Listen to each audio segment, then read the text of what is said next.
This is a simple video, short, very short video. This is just to make one small change which I forgot to do in the previous video, which is for example, if we are trying to find out the minimum from this entire array, we will assume that this is the minimum from this position and the actual comparison starts from the next location all the way up to the last position.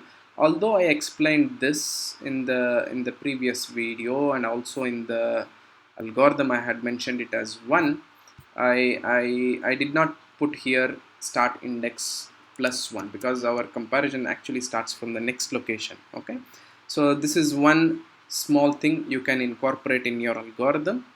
And by the way, by having start index only instead of start index plus 1 will not give you a wrong answer, because the comparison starts including this itself. That means the 42 will be compared with 42 and the condition will be false, it will not be updated. So technically speaking, it will not give you any wrong output, but only thing is one additional comparison is happening which can be avoided. Okay, so please make this change in your program.